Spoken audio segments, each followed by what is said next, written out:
നമസ്കാരം. എല്ലാവർക്കും ഈ ചെറിയ വീഡിയോ പ്രോഗ്രാമിലേക്ക് സ്വാഗതം. ഞാൻ ഫ്രാൻസിസ് മാത്യു, തിരുവചനത്തെ ആസ്പദമാക്കി ഇന്നെനിക്ക് നിങ്ങളുമായി പങ്കുവയ്ക്കാനുള്ളത് വിശുദ്ധ മത്തായിയുടെ സുവിശേഷം 27-ാം അധ്യായം 45 മുതൽ 56 വരെയുള്ള തിരുവചനങ്ങളാണ്.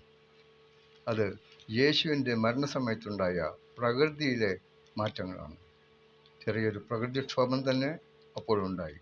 അതിനെക്കുറിച്ചുള്ള ഒരു പശ്ചാത്തലമാണ് എനിക്കിപ്പോൾ നിങ്ങളുമായി പങ്കുവയ്ക്കാനുള്ളത്. അതെങ്ങനെയാണ്? യേശുവിനെ പടയാളികൾ ഗോഗോൽദായിൽ വെച്ച് കുരിശിൽ തറയ്ക്കുവാൻ തുടങ്ങിയപ്പോൾ മുതൽ പ്രകൃതി ക്ഷോഭിക്കുവാൻ തുടങ്ങി. 6-ാം മണിക്കൂർ മുതൽ 9-ാം മണിക്കൂർ വരെ ഭൂമിയിലെങ്ങും അന്ധകാരമായിരുന്നു. 9-ാം മണിക്കൂറായപ്പോൾ അവൻ ഉച്ചത്തിൽ നിലവിളിച്ചുകൊണ്ട് പ്രാണൻ വെടിഞ്ഞപ്പോൾ പ്രകൃതിക്ഷോഭം ശക്തമായി. തൽക്ഷണം സൂര്യൻ ഇരുണ്ടുപോയി. ദേവാലയത്തിലെ തിരശ്ശീല മുകൾ മുതൽ അടിവരെ 2ആയി കീറി. പാറകൾ പിളർന്നു. അവിടെയായി ഭൂകമ്പങ്ങൾ ഉണ്ടായി.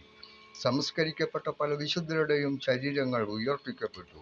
ഇതെല്ലാം അഭിമുഖമായി കണ്ടുകൊണ്ടു നിന്നിരുന്ന ദേശാധിപൻ മാറത്തടിച്ചുകൊണ്ട് വിളിച്ചു പറഞ്ഞു, ഇവൻ തീർച്ചയായും ദൈവപുത്രൻ തന്നെയായിരുന്നു. എന്നാൽ കുറച്ചകലെയായി ഒരു കൂട്ടം ജനങ്ങളും അവനോടുകൂടെ ഗലീലയിൽ നിന്ന് വന്ന് വളരെയേറെ സ്ത്രീകളും ഉണ്ടായിരുന്നു. അക്കൂട്ടത്തിൽ യേശു 7 പിശാചുക്കളെ പുറത്താക്കിയ മഗ്ദലേന മറിയവും ഉണ്ടായിരുന്നു. അവരെല്ലാം ഈ കാഴ്ച കണ്ട് ഭയന്ന് വിറച്ച് ദൈവത്തെ മഹത്വപ്പെടുത്തിക്കൊണ്ട് വീട്ടിലേക്ക് തിരിച്ചുപോയി.